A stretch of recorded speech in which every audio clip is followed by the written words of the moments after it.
तो आज की जो हमारी ये क्लास है यूजीसी नेट सोशल वर्क की, और हम बात कर रहे हैं यूनिट नंबर फर्स्ट में। यूनिट नंबर फर्स्ट में अगर हम बात करें आप लोगों से, तो मैंने कल की जो क्लास आप लोगों से चर्चा किया था वो समाज कार्य की अवधारणा, अर्थ, परिभाषा, उसके उद्देश्य और साथ ही साथ उसका हम जो है विशेषताओं पर भी हम लोगों ने बात कल किया था।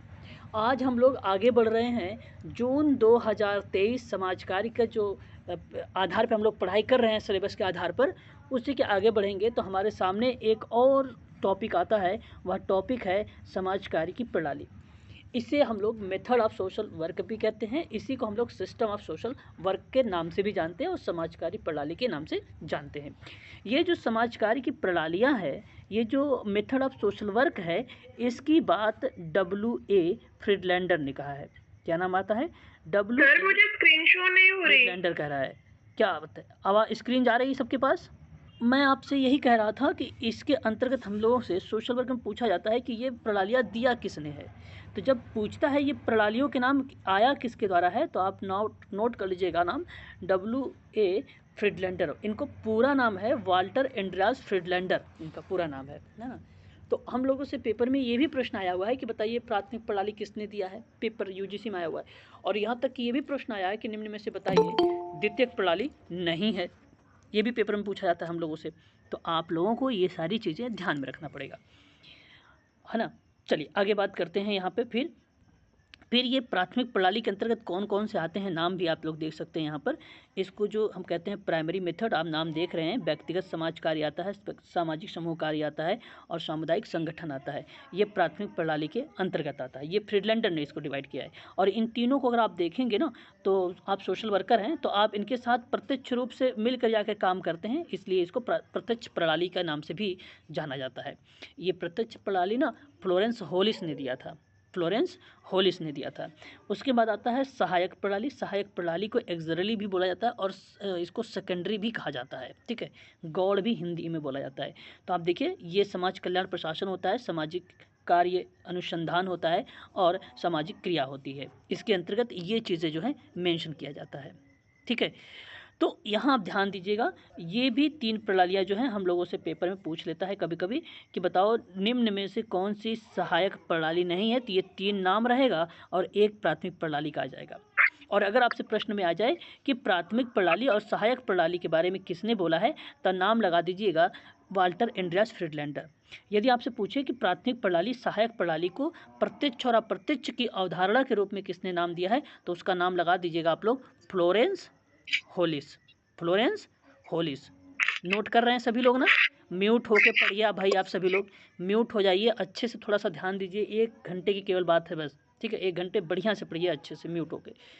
और फिर आपसे अगर प्रश्न आता है कि निम्न में से बताइए कौन सी प्राथमिक प्रणाली है, तो ये तीनों नाम पता होना चाहिए। और निम्न में से बताइए कौन सहायक प्रणाली, ये तीनों नाम पता होना चाहिए, ठीक है। आगे बढ़ते हैं। अब मैं आप लोगों से एक एक करके, जी तो प्लीज इसे रिपीट कर दीजिए। मैम वीडियो रिकॉर्ड हो रही है, आप प्लीज़ देख लीजिएगा, है ना। एक ही चीज़ बार बार बोलेंगे तो काफ़ी समय लग सकता है, एक ही चीज़ हम पढ़े हो सकते हैं, है ना।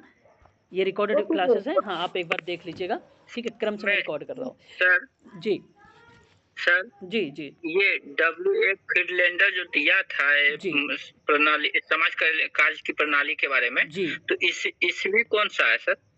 सर यही इनका नाम है। W.A. फ्रीडलैंडर ने ही ये प्रणालियाँ दिया है, जैसे कि मैंने ऊपर बताया। जो ये ना, ये प्रणालियाँ आप देखिए, ये नाम लिखा हुआ है प्राथमिक प्रणाली, यहाँ पे नाम लिखा है सहायक प्रणाली। ये दोनों का नाम जो है W.A. फ्रीडलैंडर ने ही दिया है सर।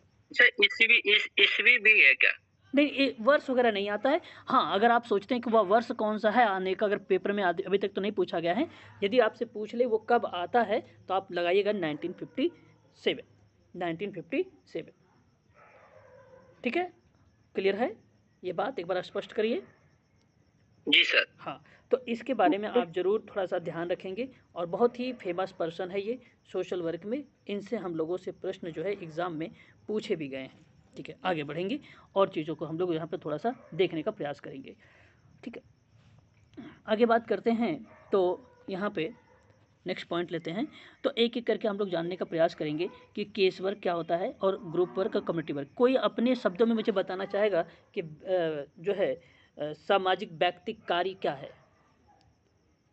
सामाजिक व्यक्तिक कार्य,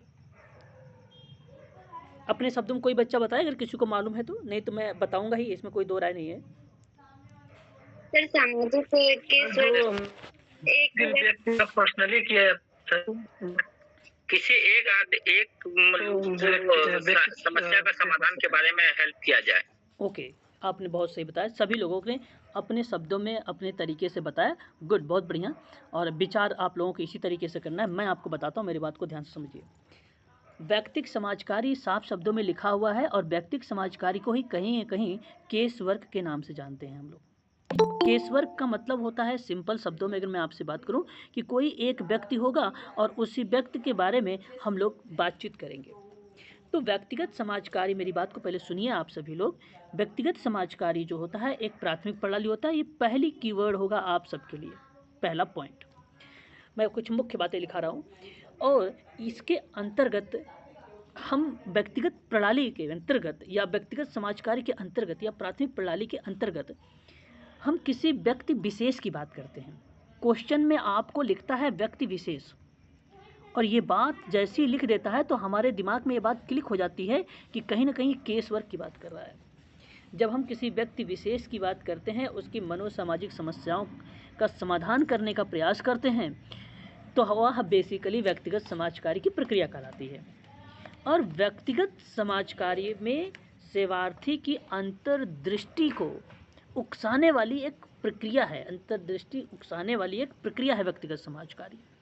और इसी के माध्यम से सेवार्थी के पर्यावरण में परिवर्तन लाने का हम प्रयास करते हैं। बात को बहुत अच्छे से समझिए, क्योंकि इसमें सेवार्थी की सोच और क्षमता का विकास हो सके और वह अपनी समस्या का समाधान स्वयं कर सके, ऐसी परिस्थितियों के साथ हम उचित समायोजन की स्थापना करने की बात करते हैं, तो वो सामाजिक व्यक्तिक कार्य कहलाता है। तो एक लाइन में अगर बोलना हो तो कैसे बोले, आप सीधा सा कहिए कि व्यक्ति विशेष की समस्या का समाधान करना ही व्यक्तिगत समाजकार्य की प्रक्रिया है। एक लाइन में बोल दीजिए।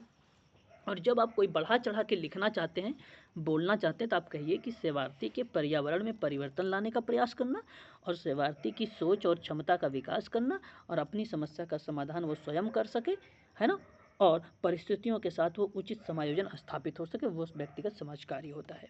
तो आप ऐसे भी बोल सकते हैं। क्लियर रहेगा यहाँ तक? ये सिंपल शब्दों में मैंने केवल समझाया है व्यक्तिगत समाजकार्य। बाकी मैं टॉपिक जब इसको कंप्लीट करवाऊंगा तो वहाँ पे पूरा डीप में लेके आऊँगा सारी चीज़ें। तो यहाँ पर आप ध्यान रखिए। और कह रहा है कि व्यक्ति पूरे पर्यावरण या उसके भाग का एक रूप है। एक व्यक्ति समस्या में शामिल होता है क्योंकि वह अपने नियंत्रण से परे के कारणों से स्वयं इससे निपटने में असमर्थ होता है।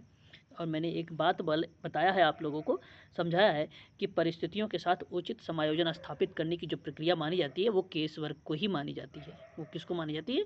केस वर्क को मानी जाती है। ठीक है। और उसकी चिंता कभी कभी अस्थायी रूप से उसे हल करने में असमर्थ हो जाता है। किसी भी मामले में उसका सामाजिक कामकाज जो होता है गड़बड़ा जाता है, एक प्रकार से जो है उसके विपरीत पड़ने लगता है। परिस्थितियाँ जो होती हैं वो विपरीत होने लगती हैं और समस्याएं ज़्यादातर देखने को मिल जाती है। तो ऐसी कंडीशन पे हम केस वर्क के माध्यम से उसे समाज की मुख्य धारा से जोड़ने का प्रयास करते हैं, वही केस वर्क कहलाता है। बस अगर परिभाषा वगैरह पूछा जाए आप लोगों से तो परिभाषा में आपको बता दूं, केस वर्क में मैरी रिचमंड का नाम लिखिएगा और एक परिभाषा में बोलूँगा उसी को आप ध्यान रखिएगा। काफ़ी इंपॉर्टेंट परिभाषा भी हो सकता है पेपर में भी आ जाए आप लोगों से। इस परिभाषा में क्या कहा है मैरी रिचमंड ने? सन 1915 में बोला था, 1915 में, 1915 में उन्होंने कहा था कि व्यक्तिक समाजकार्य की परिभाषा करते हुए कि विभिन्न व्यक्तियों के लिए उनके साथ मिलकर उनके सहयोग से विभिन्न प्रकार की कला करने की एक कला है, जिसका उद्देश्य यह है कि व्यक्तियों और समाज की उन्नति करना, व्यक्ति और समाज की उन्नति करना। तो केवल आप उद्देश्य को ध्यान रखिए कि मैरी रिचमंड ने क्या कहा कि व्यक्ति और समाज की उन्नति करना ही व्यक्तिगत समाजकार्य की परिभाषा है। ठीक है, ये बात आप कह सकते हैं। तो आप ध्यान रखिएगा, आप ये जो है एक परिभाषा आपके सामने जो मैंने अभी बताया है। ठीक है, अब ये यहाँ पर आप लोगों ने देखा ही होगा ग्रुप वर्क के बारे में। आवाज़ वगैरह स्पष्ट है, कोई दिक्कत तो नहीं? एक बार जरा मुझे समझा दीजिए सभी लोग। चलिए ठीक है। Yes sir. अब उसके बाद अगर हम बात करें तो हमारे सामने एक शब्द और आता है, सभी लोगों को पता भी होगा, सामाजिक समूह कार्य आता है। क्या आप लोग अपने में से कोई बच्चा बताना चाहेगा मुझे कि सामाजिक समूह कार्य क्या होता है? एक बार जरा स्पष्टीकरण करें, सामाजिक समूह कार्य। चलिए, नहीं पता मैं बताता हूँ। नाम सामाजिक जी। समूह जिसका लक्ष्य का निदान करने में उनकी मदद की जाती है। ओके, चलिए बहुत बढ़िया। मैं आपको सिंपल शब्दों में बता दूँ, एक बात सभी लोग ध्यान रखिएगा, सामाजिक समूह कार्य के अंतर्गत ना किसी व्यक्ति की बात तो होगी ही होगी। पहली बात ये, कोई व्यक्ति होगा।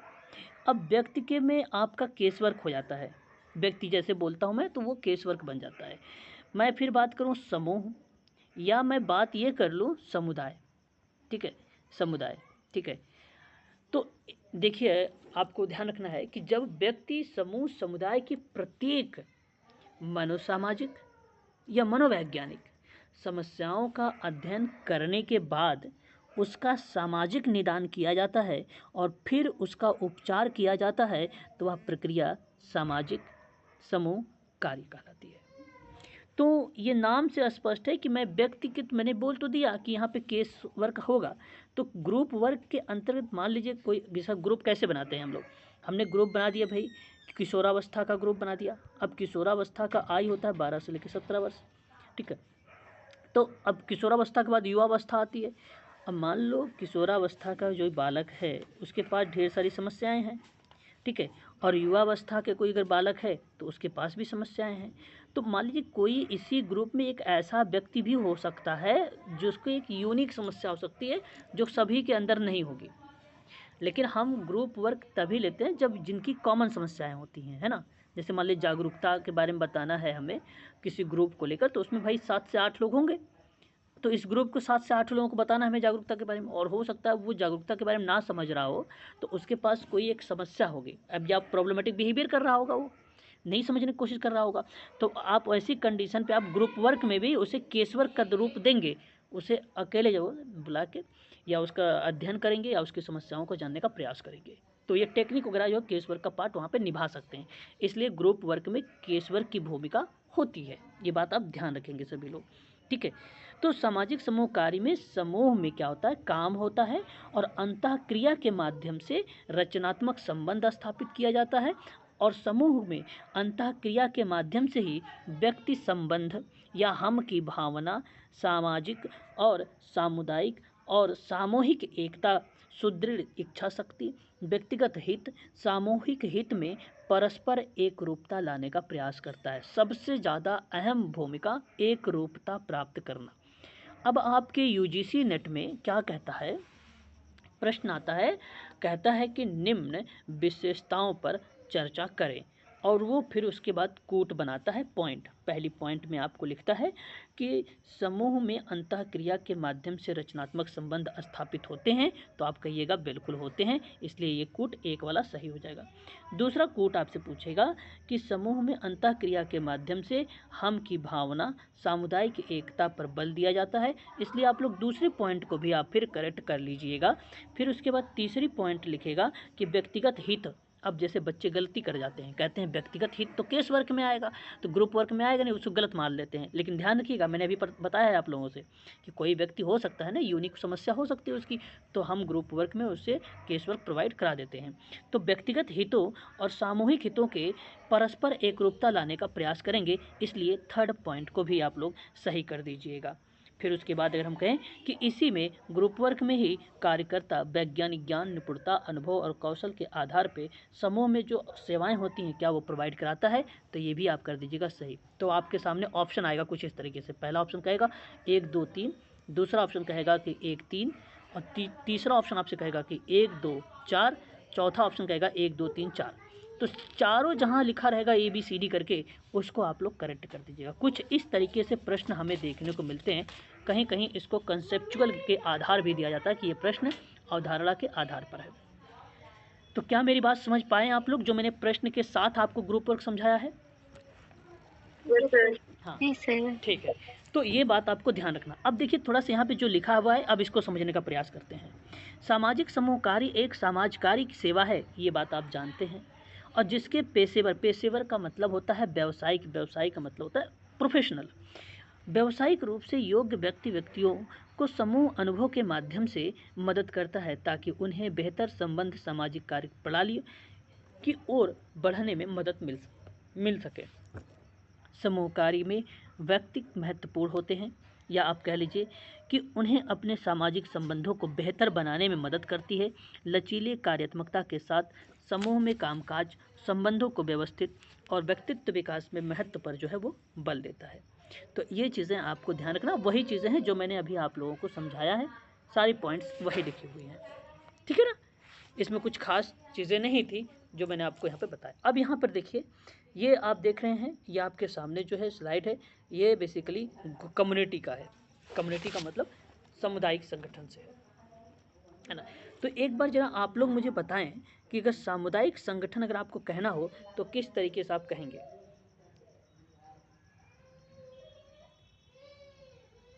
बताएं। आवाज मेरी जा रही है? जी सर, इसके अंदर लोगों की समस्याएं जो है वो अलग अलग होती हैं। ओके, लोगों की समस्याएं यहाँ पे अलग अलग होती हैं। चलिए, और भी कोई बच्चा है जो अपने शब्दों में बताना चाहेंगे? जी देखिए, कोई विशेष पर्पज होता है समस्याओं का निदान करने के लिए। ओके चलिए चलिए, आप लोगों ने अपने अपने तरीके से अपनी बातों को रखा, प्रस्तुत किया और सही तरीके से बताया है आप लोगों ने, तो कोई बात नहीं। अब और थोड़ा सा आप लोग जानने की कोशिश करें कुछ ट्रेडिशनल शब्दों के बारे में। जब आपसे कोई व्यक्ति पूछे कि कम्युनिटी ऑर्गेनाइजेशन क्या होता है, जैसे आप लोगों ने केस वर्क के बारे में देखा, ग्रुप वर्क के बारे में देखा, ठीक कम्युनिटी वर्क में क्या होता है ना कि जीवन के अध्ययन और अवलोकन से ज्ञात होता है। वर्तमान में अगर मैं आप लोगों से बात करूं, एक शब्द है आप सबके लिए बहुत इंपॉर्टेंट है, बाय द वे अगर प्रश्न आया तो आ भी सकता है कि वर्तमान में सामुदायिक जीवन के अध्ययन और अवलोकन से ज्ञात होता है कि समुदाय का वर्तमान स्वरूप, जो वर्तमान स्वरूप है, आज का जो स्वरूप है, वो पहले के सामुदायिक जीवन से सर्वथा भिन्न है ना, उससे अलग है वो। तो औद्योगिकीकरण, शहरीकरण, परिवहन और संचार सुविधाओं, सामाजिक अधिनियम और राजनीतिक और सामाजिक सुधार आंदोलनों में से केवल शहरी सामुदायिक नहीं बल्कि वो ग्रामीण समुदाय पर भी बल देता है ना। तो मेरा कहने का तात्पर्य ये हुआ कि किसी निश्चित कोई एक निश्चित क्षेत्र होगा या कोई एक ऐसा इलाका होगा जिस इलाके के लोगों की विभिन्न आवश्यकताएं हो सकती हैं, है ना, वहाँ पे विभिन्न आवश्यकताएं हो सकती हैं। अब उन आवश्यकताओं में अगर हम बात करें तो समस्याएं एक तो बाह्य भी हो सकती है और समस्याएं उनकी आंतरिक भी हो सकती है ना। दो टाइप की समस्याएं हो सकती हैं। तो जब बाह्य समस्याएं और आंतरिक समस्याओं के बीच उचित और प्रभावी संबंध स्थापित करके उनकी समस्या और कठिनाइयों का अध्ययन करेंगे और उपलब्ध साधनों के माध्यम से समस्याओं को हल करने का विकास करेंगे और हल करने की क्षमता का विकास करेंगे, तो वह आपका क्या कहलाता है? सामुदायिक संगठन। मैं फिर से समझाने की कोशिश करूंगा एक पैराग्राफ में, बड़े ध्यान से मेरी बातों को सुनिए। मैंने कहा कि सामुदायिक संगठन में एक निश्चित क्षेत्र होगा। आप सोच लीजिए कि आप जिस गांव में रह रहे हैं, जिस शहर में रह रहे हैं, उस एरिया का नाम, और वो सोच लीजिए कि वह एक प्रकार का क्या है? समुदाय है। मैंने बोला कि निश्चित क्षेत्र या लोगों के लिए एक मतलब वहाँ पे जो है इलाका या क्षेत्र है ना। तो विभिन्न उनकी आवश्यकताएं होंगी। उस समुदाय में जितने घर हैं, जितने लोग हैं, उनकी विभिन्न आवश्यकताएं, मतलब सबकी अलग अलग आवश्यकताएं हैं। तो उनकी समस्याएं भी अलग अलग हो सकती हैं। तो समस्याएं हम एक आंतरिक भी देख सकते हैं, एक बाह्य समस्याएं भी देख सकते हैं। बाह्य का मतलब बेसिकली पर्यावरणीय समस्याओं से भी हो सकता है ना, पर्यावरणीय समस्याओं से हो सकता है, तो वो एक प्रकार से बाह्य समस्याओं का पार्ट बन जाएगा। और जब हम बात करें आप लोगों से आंतरिक समस्याओं में, तो उसके पर्टिकुलर परिवार से भी हो सकती है। कंपनी में काम कर रहे हैं तो कंपनी के अंदर इंटरनल समस्याएं हो सकती हैं। तो उन्हीं समस्याओं और कठिनाइयों का जब हम अध्ययन करेंगे और उपलब्ध साधन का मतलब होता है रिसोर्सेज, हमने क्या किया? संसाधनों का प्रयोग कर लिया और साधनों के साथ हमने समस्याओं का हल निकाला, और हल निकाल के वो जो समुदाय है ना, उसकी क्षमता का विकास कर दिया। समस्याओं का हल निकाल कर उसकी जो क्षमताएं थी, जो कैपेबिलिटी थी, जो भी समस्याएं थी, उसका निदान कर दिया, तो वो सामुदायिक संगठन हो गया, है ना। तो निश्चित क्षेत्र इलाका होगा, उसकी आवश्यकताएं होंगी, उनकी समस्याओं कठिनाइयों का अध्ययन करना है और फिर उसका हल कर देना, और वो भी साधनों के साथ में, है ना, संसाधनों वगैरह के यूज़ करते हुए। कम्युनिटी किट बोला जाता है इसलिए, है ना। अगर कोई पूछे तो कहना सामुदायिक संगठन जो है ना, समाज कल्याण के लिए सामुदायिक संगठन का अर्थ यही है कि भौगोलिक क्षेत्र अथवा कार्य क्षेत्र में समाज कल्याण संसाधनों में समायोजन लाने का या बनाए रखने का एक प्रक्रिया है। और ऐसी बात कम्युनिटी ऑर्गेनाइजेशन में एक नाम आप लोगों ने सुना ही होगा, आर्थर डनहम का, उसने दिया है, ठीक है, उसी ने इसके बारे में जिक्र किया है। तो ध्यान रखिएगा। तो यहाँ पे लिखा हुआ है कि सामुदायिक संगठन समाज कार्य की एक अन्य प्रणाली है और समूहों में बने होने के कारण एक समुदाय का अर्थ है रिश्तों की संगठित व्यवस्था, लेकिन वास्तव में कोई भी समुदाय पूरी तरह से संगठित नहीं होता है।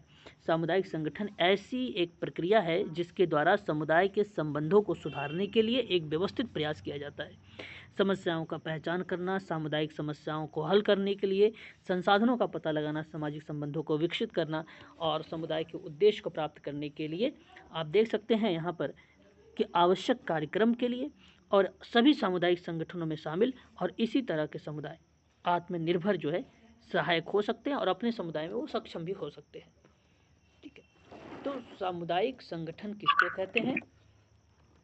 व्यक्तियों के एक समूह को अपनी सामान्य आवश्यकताओं को पहचानना और उन आवश्यकताओं को पूरा करने में सहायता देना सामुदायिक संगठन है, ठीक है। अब बताइए, कम्युनिटी ऑर्गेनाइजेशन में कोई डाउट है कि सामुदायिक संगठन किसे कहते हैं? कोई अगर पूछ ले तो क्या डेफिनेशन, परिभाषा बताने में आपको दिक्कत होगी? बता दीजिए एक बार। जी सर विशेष क्षेत्रों में महिलाएं, पुरुष, बच्चे, वृद्ध सब आ जाएंगे ना? बिल्कुल बिल्कुल, कम्युनिटी ऑर्गेनाइजेशन में आपका यहाँ पे और उनकी अलग अलग, हाँ, अलग अलग समस्याएं होगी। जब बात होती है मैम किसी एक सर्टेन एरिया के बारे में, एक निश्चित भूभाग के बारे में, तो आप ये बात कह सकते हैं कि कोई मोहल्ला हो या विलेज या इलाका या गांव, नगर, प्रांत, राज्य और राष्ट्र, ऐसे शब्द जब कभी बोला जाए ना तो आप समझिएगा कि कम्युनिटी की बात हो रही है, सामुदायिक क्रिया की बात हो रही है, समुदाय की बात हो रही है। गांव बोल दिया जाए, गांव के उदाहरण लिया जाता है समुदाय में। मोहल्ला बोल दिया जाए, समुदाय में लिया जाता है। नगर बोल दिया जाए, समुदाय में लिया जाता है। प्रांत लिया जाता है ना, प्रांत लिया जाता है। राज्य लिया जाता है, राष्ट्र भी लिया जाता है। ये सभी जो हैं कम्युनिटी का पार्ट बन जाएंगे। तो किस हिसाब से काम हो रहा है उसके आधार पर, अगर राष्ट्र लेवल पर काम करेंगे तो जाहिर सी बात हो कम्युनिटी का पार्ट कहलाता है ना। इंडिया कम्युनिटी में हो रही है, ठीक है। इस तरीके की बात जी सर। हाँ सर, इसका क्षेत्र सीमित होता है कि असीमित सर?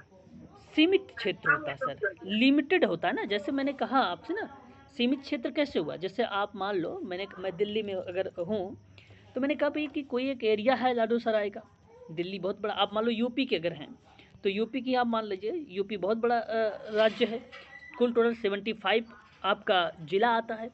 अब मान लीजिए पर्टिकुलर आपने एक ज़िला का चूज कर लिया, अब जिस ज़िले पर आप काम कर रहे हैं तो वो आपके लिए कम्युनिटी हो गई। तो एक निश्चित एरिया होता है, कहीं पर भी नहीं हो सकता, वो निश्चित एरिया में काम करने का तरीका होता है ना, एक प्रोसेस है, ये बताया गया है कि आप एक निश्चित एरिया में, सर्टेन एरिया में होगा, है ना, एक सर्टेन एरिया में होगा। जी सर।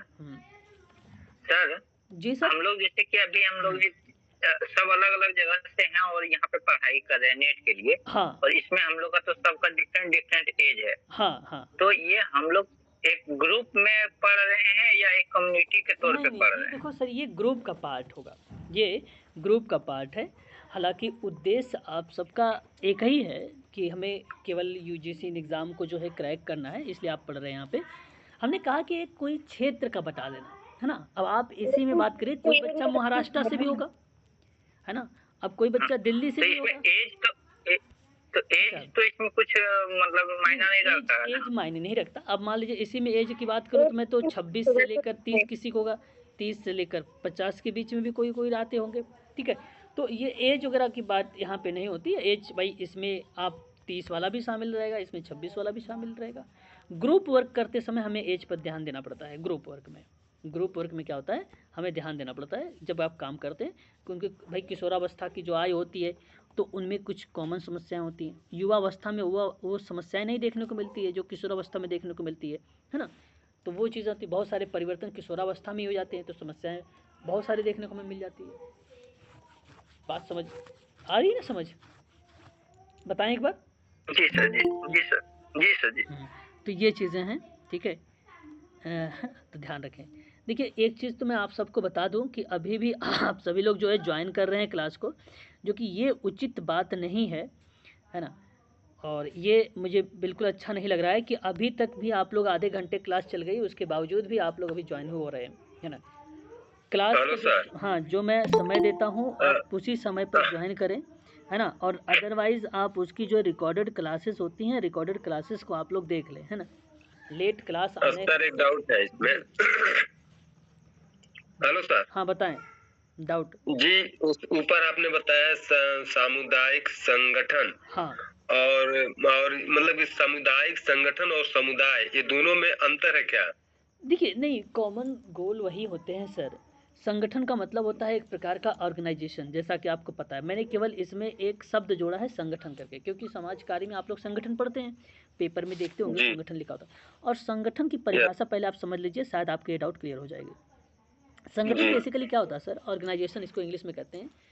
ये जी। वह सामाजिक व्यवस्था होती है, ऑर्गेनाइजेशन, जिसका जी। लक्ष्य एक होता है, जिसका लक्ष्य एक होता है, जो अपने कार्यों की समीक्षा करते हुए स्वयं का नियंत्रण करता है और अपने पर्यावरण से जिसकी समस्या सीमाएं होती हैं। तो ऐसी कंडीशन पे जब संगठन की भूमिका मिलती है तो वो बेसिकली अपने कार्यों की समीक्षा करने को लेकर, जहाँ पे कर्मचारी और प्रशासन के संबंध जो होते हैं मधुर बनाने का प्रयास करता है। तो संगठन कहीं ना कहीं प्रशासन और कर्मचारी चीज़ों को रिलेट कर देता है। हाँ, और एक अच्छा संगठन होता वही जो सदैव यह प्रयास करे कि कर्मचारी समस्याओं का समाधान शीघ्र अतिशीघ्र किया जा सके, वही अच्छा संगठन होता है। अब जो सामुदायिक संगठन होता है सर, सामुदायिक संगठन आपसे केवल ये कहता है कि एक निश्चित भूभाग में जो लोग रह रहे हैं ना, वो एक ऑर्गेनाइजेशन में रह रहे हैं। वो एक निश्चित एक कह लीजिए कि विभिन्न जाति धर्म समूह के सदस्यों के विकास पे काम कर रहे हैं और वो एक निश्चित भूभाग पे रह रहे हैं। तो ये संगठन है। तो एक तरीके से ये संगठन, और समुदाय वही है। समुदाय में कोई परिवर्तन नहीं और समुदाय में कोई चेंज नहीं। तो कम्युनिटी का मतलब बात करें तो समुदाय होता है, और आप कम्युनिटी की बात करें तो सामुदायिक होता है। बात वही होता है, केवल यहाँ पे एक शब्द है संगठन। संगठन का मतलब अलग होता है जो ऑर्गेनाइजेशन को रिलेट करता है ना। हाँ, तो ऑर्गेनाइजेशन का मतलब यहाँ पे जब हम बात करते हैं तो बेसिकली राजनीतिक, सामाजिक, आर्थिक, सैनिक, व्यावसायिक, वैज्ञानिक इत्यादि भी जो है प्रक्रिया हो सकती हैं। संगठन अलग अलग तरीके के हो सकते हैं। संगठन आर्थिक भी वाला हो सकता है, संगठन सैनिक वाला भी हो सकता है, संगठन जो है आपका राजनीतिक वाला हो सकता है, संगठन आपका सामाजिक हो सकता है ना। संगठन कई पार्ट बन सकते हैं, ठीक है। तो संगठन बेसिकली आपको मैं बताऊंगा आगे, उसके बारे में बात करूंगा, ठीक है, संगठन के बारे में। और बताइए कोई डाउट किसी को? और कोई डाउट नहीं है ना? नहीं सर। हाँ, तो ध्यान रखेंगे आप सभी लोग, ये हम सब के लिए था। अब हम बात करेंगे द्वितीयक प्रणाली के अंतर्गत। द्वितीयक प्रणाली के अंतर्गत हमारे सामने एक शब्द आता है समाज कल्याण प्रशासन, और इस शब्दों से आप सब लोग बड़े अच्छे से रूबरू होंगे। मैं आपको एक साधारण शब्दों में बताना चाहूँगा, और ध्यान भी रखिएगा आप सभी लोग, काफ़ी इंपॉर्टेंट भी होता है, हम लोगों से पेपर में पूछा भी जाता है। तो समुदाय जो है समाज कार्य के अंतर्गत जो सहायक प्रणाली ये है, ये एक तो समाज कार्य की व्यावसायिक प्रणाली है। दूसरी अगर मैं बात करूँ आप लोग से, तो समाज कल्याण प्रशासन उन क्रियाकलापों में सहायता प्रदान करता है और आगे बढ़ाने में योगदान देता है जिसको हम कुछ इस तरीके से परिभाषित कर सकते हैं कि जो किसी समाज संस्था द्वारा प्रत्यक्ष सेवा करने के लिए अनिवार्य हो, प्रत्यक्ष सेवा करने के लिए अनिवार्य हो। समाज कल्याण प्रशासन उस प्रविधि को कहते हैं जिसका माध्यम सामाजिक संस्था अपनी निर्धारित नीति उद्देश्यों की पूर्ति हेतु समाज कल्याण कार्यक्रमों के आयोजन के लिए व्यावसायिक कुशलता और सामर्थ्य का प्रयोग करे। सामर्थ्य का मतलब आप समझ ही रहे होंगे, सक्षमता जैसे शब्दों का प्रयोग कर रहा हो, है ना। ठीक है, तो सामर्थ्य का प्रयोग करें। तो ये आपको यहाँ पे ये ध्यान रखना है कि जो समुदाय को प्रभावी पूर्ण और सुदृढ़ सेवाएं प्रदान करने में सामाजिक संस्था को जो प्रशासनिक, वित्तीय और विधि संबंधी जो नियमों का पालन करना पड़ता है, वह प्रक्रिया ही बेसिकली समाज कल्याण प्रशासन कहलाती है। तो समाज कल्याण प्रशासन के अंतर्गत 3 शब्द आते हैं जो बहुत फेमस है सामाजिक संस्था में। अगर हम बात करें तो एक आता है प्रशासनिक, एक आता है वित्तीय, एक आता है विधि संबंधी नियम। ये 3 ऐसे नियम हैं जो बेसिकली हमें देखने को मिलते हैं। हालांकि मैं जब आपसे बात करूंगा समाज कल्याण प्रशासन पर, मैं बातचीत करूंगा इन सभी चीज़ों पर, है ना। एक विद्वान का नाम आप लोगों ने सुना ही होगा, उनका नाम है अगर हम बात करें राजाराम शास्त्री। राजाराम शास्त्री और जॉन किडना ये इतने फेमस पर्सन हैं कि जो सोशल वर्क यूजीसी नेट में भी, साथ साथ में मेडिकल सोशल वर्क में भी प्रश्न लेकर आते रहते हैं। इन्होंने कहा था, जॉन किडना ने एक परिभाषा देते हुए कहा था कि समाज कल्याण प्रशासन जो है वो नीति को सामाजिक सेवाओं में बदलने की एक प्रक्रिया है। बस। तो सोशल वेलफेयर एडमिनिस्ट्रेशन क्या है? सोशल पॉलिसी को सोशल सर्विस में बदल देती है। सोशल पॉलिसी को, सामाजिक नीति को सामाजिक सेवा में बदल देती है, और यही क्या है? सोशल वेलफेयर एडमिनिस्ट्रेशन है। बस इतनी बात ध्यान रखो। अब अगर मैं बात करूँ यहाँ पे, तो कह रहा है कि समाज कल्याण प्रशासन एक ऐसी प्रक्रिया है जिसके माध्यम से निजी और सार्वजनिक दोनों प्रकार के समाजकारी सेवाओं को व्यवस्थित और प्रशासित किया जाता है।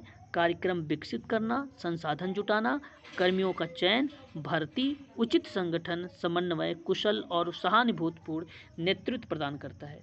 कर्मचारियों का मार्गदर्शन और पर्यवेक्षण, ठीक है। और कार्यक्रमों में बात करें, वित्त पोषण की बात हो, या आप ये कह लीजिए कि बजट से संबंधित निपटाने की बात हो, या मूल्यांकन करना, या सामाजिक के कुछ कार्य जो प्रशासन कार्यकर्ता के अंतर्गत आ जाते हैं, ठीक है। तो ये आपके जो है यहाँ पे अगर हम बात करें आप लोगों से, तो इस तरीके से प्रश्न हम लोगों को देखने को मिल जाता है समाज कल्याण प्रशासन के अंतर्गत। आपने एक नाम सुना होगा, समाज कल्याण प्रशासन के क्षेत्रों पर बात होती है कभी कभी। क्या आप लोग जानते हैं समाज कल्याण प्रशासन के क्षेत्र में किसकी भूमिका आती है?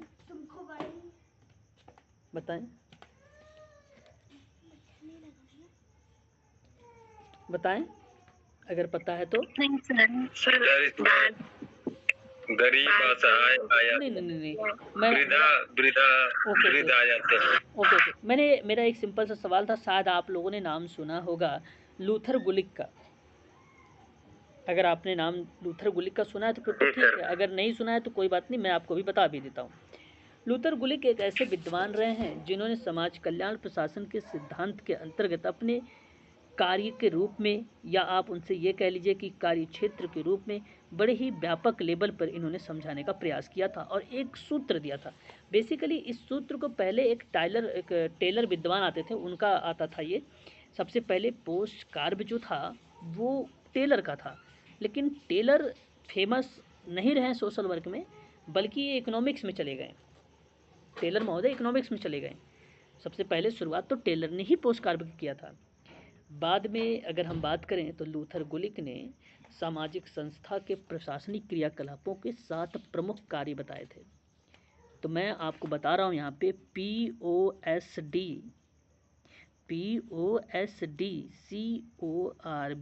Post carb.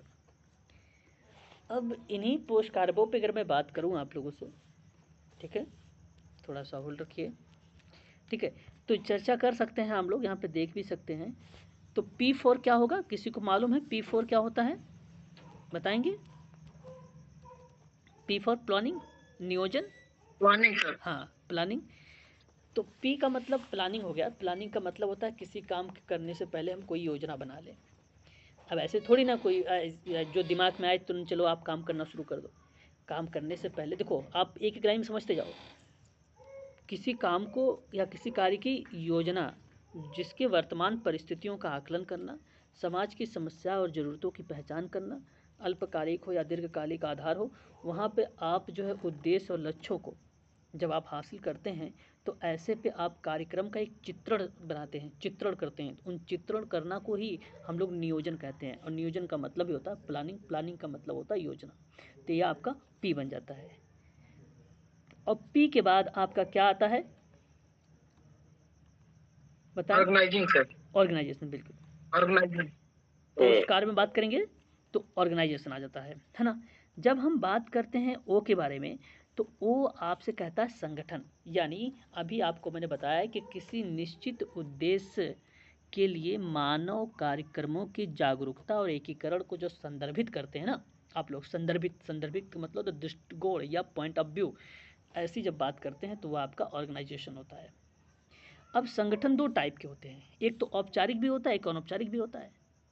औपचारिकता में नियम होते हैं, फॉर्मल में क्या होता है, नियम होता है, रूल रेगुलेशंस होते हैं, ये बनाए जाते हैं।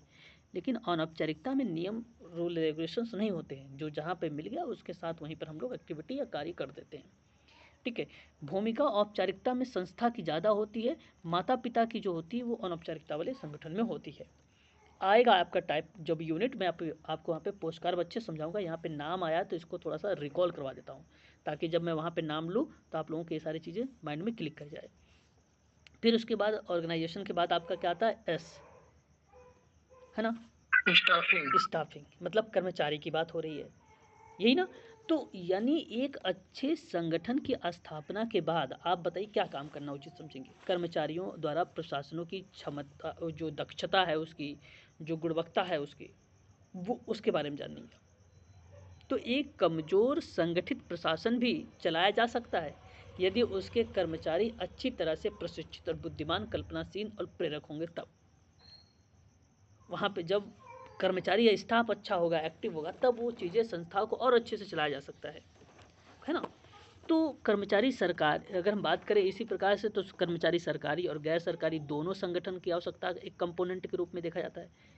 तो इसमें कुछ बिंदु होते हैं, जैसे कर्मचारियों का चयन करना हो गया, उसकी पदोन्नति की बात हो गई, है ना, नीति स्पष्ट करने से बात हो गई, कर्मचारियों की शिकायत की बात हो गई, निर्णय की ओर बल देने की बात हो गई, सभी कर्मचारियों के पास स्पष्ट कार्य करने की बात हो गई, है ना। इस तरीके की चीज़ें हमें देखने को मिल जाता है। कम्युनिकेशन दो तरफा होना चाहिए, ये बात हमें स्टाफिंग में ही देखने को मिलती है, जो बताता है कि प्रशासन और कर्मचारियों के बीच विचार का परस्पर आदान प्रदान होना चाहिए। वो प्रक्रिया स्टाफिंग के अंतर्गत आ जाती है। ये हो गया आपका पोस्ट कार्ड। उसके बाद आपके मिलता है डी, एक शब्द। डी से क्या होता है, डायरेक्टिंग, जिसको हम लोग क्या बोलते हैं, निर्देशन। निर्देशन का केवल इतना अर्थ होता है कि संगठनों के कार्यक्रमों के क्रियान्वयन के लिए हम क्या करते हैं, आवश्यक निर्देश और दिशा निर्देश जारी करते हैं। ठीक है। और अड़चनों को दूर करते हैं निर्देशन में। तो कार्यक्रम जो होते हैं उनके क्रियान्वयन से संबंधित निर्देशों में जो है प्रक्रिया के जो नियम होंगे उसका उल्लेख किया जाता है, ताकि निर्धारित उद्देश्य को सक्षम और आसान तरीके से प्राप्त किया जा सके। ठीक है, वही डायरेक्टिंग होता है। मतलब क्या, नियम निर्देश के अनुसार किया जाना चाहिए। मान लीजिए यह काम नियम और निर्देशों के अनुसार किया जाना चाहिए।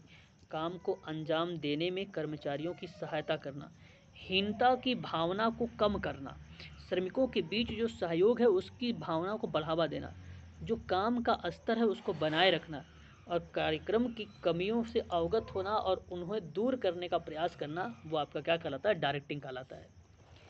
ठीक है।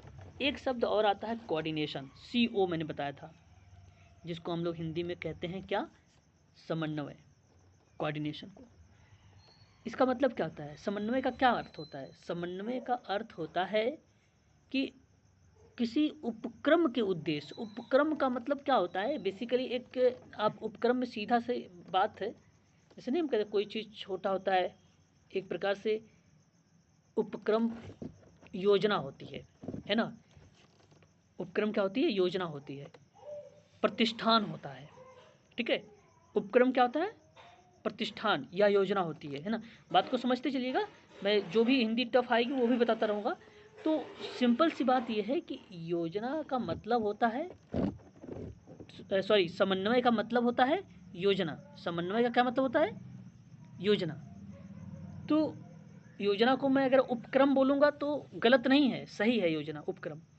तो उपक्रम के उद्देश्य को प्राप्त करने के लिए कई भागों को एक सुव्यवस्थित समग्रता को समेकन की एकीकरण की प्रक्रिया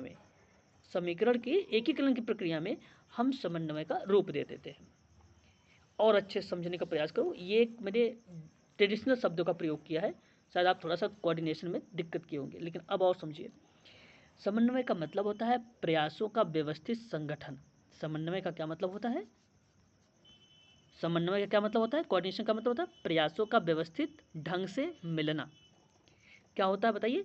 प्रयासों का व्यवस्थित ढंग से मिलना, ताकि निर्धारित उद्देश्यों की प्राप्ति के लिए निष्पादन का मतलब एडिशन वाला, संपादन वाली, तो निष्पादन कार्य की मात्रा और समय को ठीक ढंग से निर्देशित किया जा सके, वही क्या कहलाता है? समन्वय, कोऑर्डिनेशन।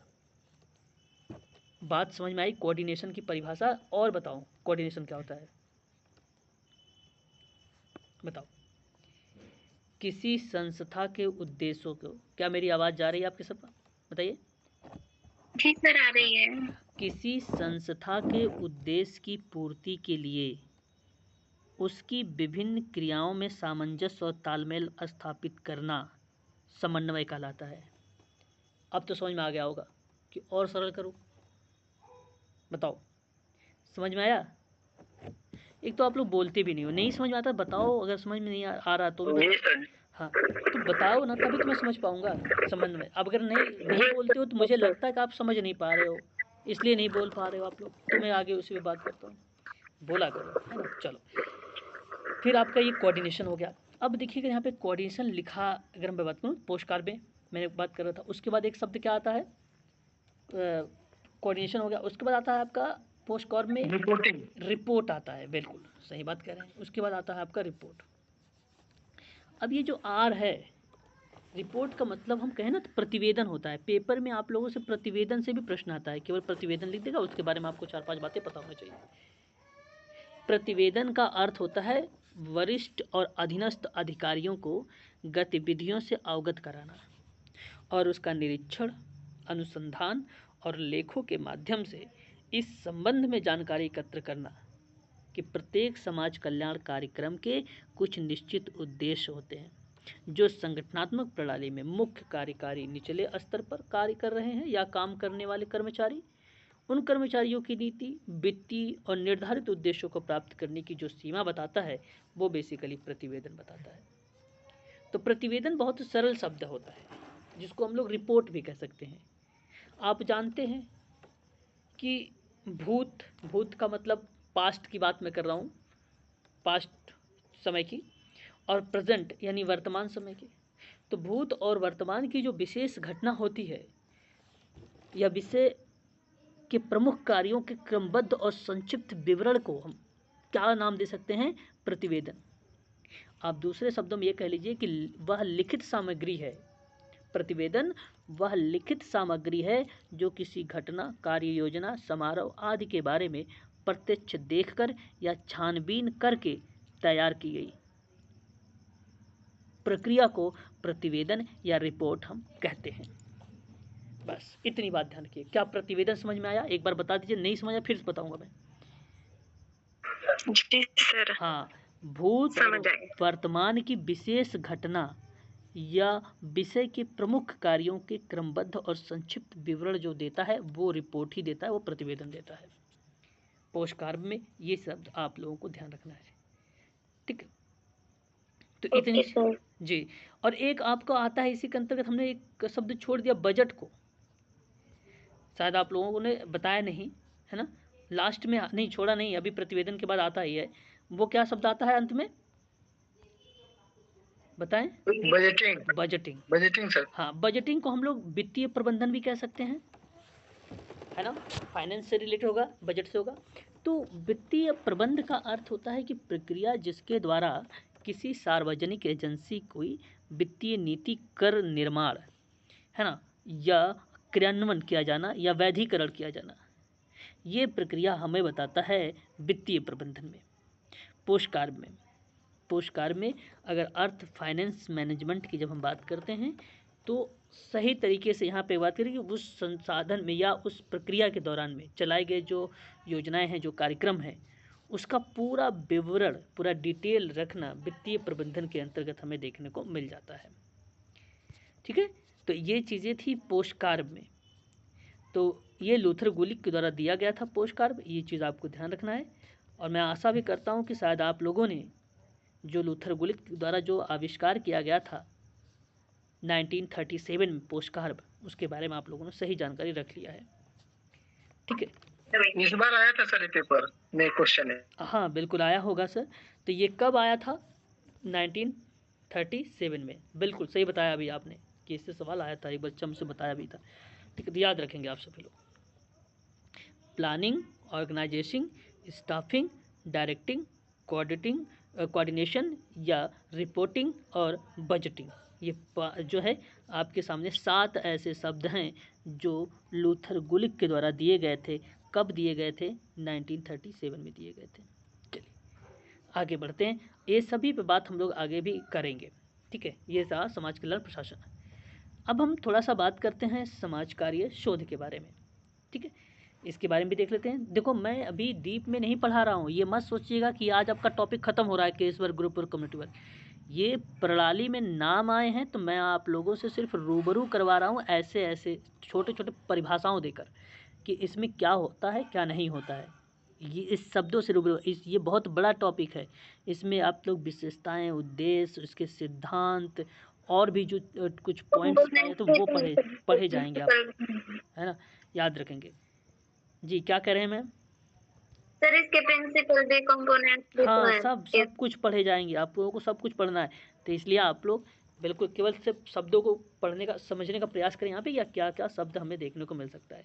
अब देखो एक शब्द आपको मिलता है सोशल वर्क में, सोशल रिसर्च, है ना। क्या कौन शब्द मिलता है? Social research.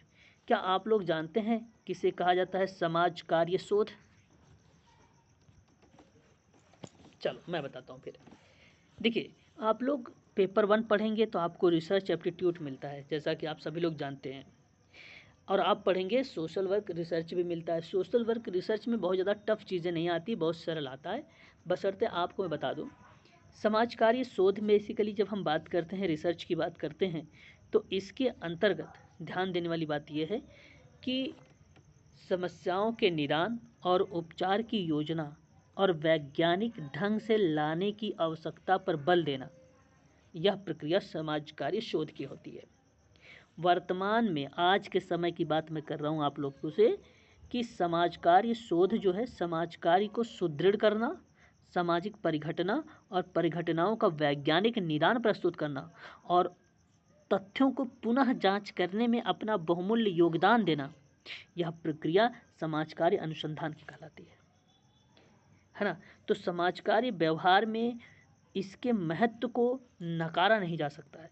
समाज के भीतर बढ़ती जटिलता, प्राथमिक संबंधों का द्वितीय संबंधों द्वारा धीरे धीरे प्रतिस्थापन, कई प्रकार के पूर्व विद्यमान या समस्याओं के खंडित रूप में जो उभरना या नई समस्याओं को उभरना, उन चीज़ों के बारे में जिक्र करना समाज कार्य शोध की बात हमें देखने को मिलती है।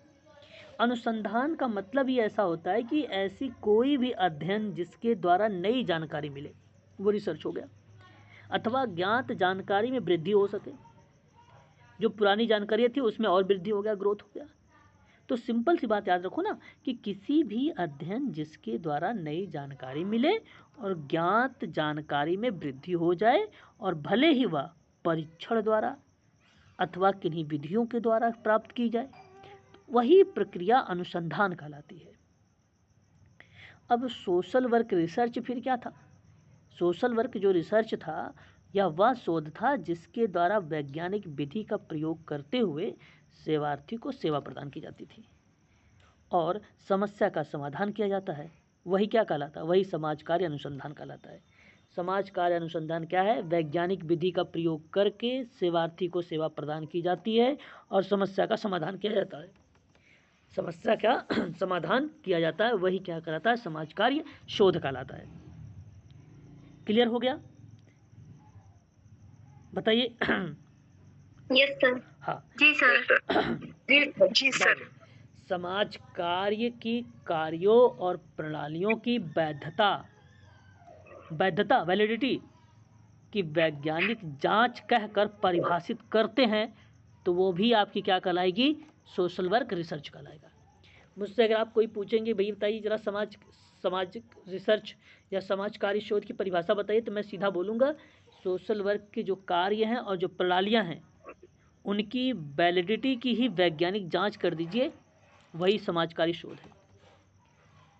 और सोशल वर्क रिसर्च ना सेवार्थी को सेवा प्रदान करने के लिए वैज्ञानिक ढंग से नए विधियों का खोज करता है, नई विधि बनाता है, नई ज्ञान की खोज करता है और पहले से जो विद्यमान ज्ञान थे आपके पास उसको प्रमाणित भी करता है। सोशल वर्क रिसर्च करता है, सामाजिक समस्याओं बुराइयों के कारणों का पता लगाता है और फिर उनका समाधान करने का उपाय बताता है। सोशल रिसर्च में जो है सामाजिक कार्यकर्ता को नवीन ज्ञान और कुशलता प्राप्त होता है। बस ये सिंपल सी बात है, इसको आप लोग ध्यान रखिएगा। अब रिसर्च खोज से संबंधित है, आप समझ लीजिए, है ना, नवीन ज्ञान प्राप्त करने से संबंधित है, शोध करने से संबंधित है, व्यवहार और सिद्धांत बनाने से संबंधित है ना। समाजकारी शोध का उद्देश्य ही है समाजकारी सिद्धांत और व्यवहार के संबंध को स्थापित करना, ठीक है, यही चीज़ का काम है। और उसके बाद आता है आपका एक शब्द और, सोशल एक्शन। सोशल एक्शन आपको मालूम होगा जैसे कि समाज कार्य की एक सहायक प्रणाली है जिसके द्वारा सामान्य सामाजिक समस्याओं का समाधान संगठित सामूहिक प्रक्रिया के द्वारा किया जाता है और इसी प्रक्रिया में सामाजिक, आर्थिक, स्वास्थ्य संबंधी और अन्य क्षेत्रों में उन्नति के लिए जनमत का सहारा लेना पड़ता है, या आप ये कह लीजिए कि सहारा आवश्यक होता है, वो बेसिकली समाज क्रिया कहलाती है या समाज क्रिया का शोध कहलाता है ना। तो सामाजिक क्रिया के शोध के अंतर्गत समाज कार्य एक सहायक व्यवस्था तो है। शुरू से ही, आज अगर हम बात करें, शुरू से ही समाज कार्य का आधार मानवता पर ही रहा था। हालांकि कल आप लोगों ने पढ़ा था कि क्लार्क महोदय ने दान की बात किया था, फिर मध्यकाल में बात उन्होंने मानवता को डाला 18वीं शताब्दी में। परंतु जब हम रिसर्च की पॉइंट ऑफ व्यू से बात करते हैं तो रिसर्च के अंतर्गत वो चीज़ें हमें देखने को पाई गई कि सामाजिक क्रिया का, जिसे शुरुआत में समाज सुधार के नाम से नाम दिया गया और समाज कार्य के अभ्यास में वह महत्वपूर्ण स्थान रहा था, तो कहा गया कि शुरू से ही समाज कार्य का आधार मानवता पर रहा है। रीज़न था कि सामाजिक क्रिया को ही समाज सुधार का नाम दिया गया। परंतु आप मत कह दीजिएगा कि ये समाज सुधार जो है वो सामाजिक क्रिया कहलाती है। सामाजिक क्रिया का बेसिकली जब हम उसके अभ्यास पर बात करते हैं तो वहाँ एक परिभाषा आती है। सन 1922 में एक विद्वान थे जिनका नाम है मैरी रिचमंड। उन्होंने कहा कि सामाजिक क्रिया का उल्लेख समाज कार्य की 4 मुख्य प्रणालियों के रूप में होता है। 4 मुख्य प्रणालियों के रूप में होता है। आप लोगों को पता होगा वाल्टर एंड्रियास ने कितनी प्रणाली बताई है? 2 कितनी प्रणाली बताई है? 2 बोलो ना, सहायक और प्राथमिक, है ना। हाँ जी जी सर। अगर जब उन्होंने 2 प्रणाली बताया तो उन्होंने एक प्रणाली थी प्राथमिक प्रणाली। प्राथमिक प्रणाली में case work, group work, community work आता था। लेकिन यहाँ पे फ्रीडलैंडर, म्यूट है, ये बैकग्राउंड आवाज़ आ रही है सर, बैकग्राउंड आवाज़ आ रही है किसी के यहाँ से, म्यूट है। तो एक नाम आया फ्रीडलैंडर। तो फ्रीडलैंडर महोदय ने क्या कहा भाई कि केस वर्क होता है, ग्रुप वर्क होता है, कम्युनिटी वर्क होता है। लेकिन मैरी रिचमंड ने 1922 में कहा कि जो सोशल एक्शन है, जो सामाजिक क्रिया है, ये प्राथमिक प्रणाली है, ना कि ये सहायक प्रणाली है। कौन सी प्रणाली है? प्राथमिक प्रणाली। और ये बात किसने कहा? 1922 में। लेकिन ट्रेडिशनल तरीके से अभी तक कोई साक्ष्य नहीं मिल पाया है, बहुत सारी आलोचनाएं हुई है। तो इसलिए मैं अभी आप लोगों से कहूँगा कि ये बात ध्यान रखिए। 1922 में किसी कहा था तो इसी ने कहा था। कारण क्या था कहने का? एक परिभाषा इसने लिखा था 1922 में सोशल एक्शन की। कहा था कि प्रचार एवं सामाजिक विधान के माध्यम से जन समुदाय के कल्याण ही सामाजिक क्रिया कराती है। पेपर में भी प्रश्न आ चुका है, प्रचार एवं सामाजिक विधान के माध्यम से जन समुदाय का कल्याण सामाजिक क्रिया कहलाता है। और यह परिभाषा सामाजिक क्रिया की मैरी रिचमंड की है। ठीक है, याद रखिएगा ये। तो यहाँ तक आप लोगों के था जो मैंने बेसिक चीज़ों बात किया है, थोड़ा सा हम बात कर लेते हैं मौलिक मान्यताएं कौन कौन सी हैं सोशल वर्क में। ये भी फंडामेंटल वैल्यूज़ के नाम से जाने जाते हैं, हम लोग जानते हैं इसको। तो जैसे अगर मैं बात करूँ आप लोगों से, ये गार्टन हैमिल्टन का है, आप लोगों ने नाम सुना भी होगा, ये पेपर में प्रश्न आया हुआ है कि व्यक्ति एवं समाज अन्योन्याश्रित होते हैं। अन्योन्याश्रित का मतलब होता है रेसिप्रोकल, पारस्परिक होते हैं। इसलिए व्यक्ति समूह अथवा समुदाय के रूप में सेवार्थी की समस्याओं का समाधान सामाजिक दशाओं एवं परिस्थितियों का अवलोकन या मूल्यांकन आवश्यक होता है। थोड़ा सा यहाँ पे वर्ड्स में जो वर्ड्स लिखे गए हैं जो है मैं एरर से हैं, ध्यान दीजिएगा, लेकिन मैं सही प्रोनाउंसिएशन कर रहा हूँ, यहाँ पे पढ़ रहा हूँ, ठीक है। ये सेवार्थी है, समस्याओं का समाधान, सामाजिक दशा है यहाँ पर, ठीक है, दशाओं में इस तरीके से लिखा जाएगा, परिस्थितियाँ हैं, फिर अवलोकन एवं मूल्यांकन आवश्यक होता है। और ये बात जो है गार्टन हैमिल्टन ने कहा है, इससे भी पेपर में एक बार प्रश्न आ चुका है, पूछा भी जा चुका है। फिर कहता है कि व्यक्ति और पर्यावरण के बीच होने वाली अंतःक्रिया में आने वाली जो बाधाएं होती हैं उन समस्याओं का मुख्य कारण होता है, इसलिए समाज कार्य की क्रिया विधि को केंद्र मुख्य अंतता या अंत क्रियाएँ होती हैं। तो दूसरी बात यह है कि व्यक्ति और पर्यावरण के बीच जो अंतःक्रिया होती है, उन अंतःक्रियाओं में आने वाली बाधाओं और समस्याओं का जो मुख्य कारण होती है, वो जो प्रक्रिया बनती हैं, उसमें समाज कार्य की क्रिया विधि जो होती है वो केंद्र होती है, सेंट्रल होती है। एक बार म्यूट हो जाइएगा, यहाँ पे आप लोग इसकी इंग्लिश भी देख लीजिएगा, ठीक है।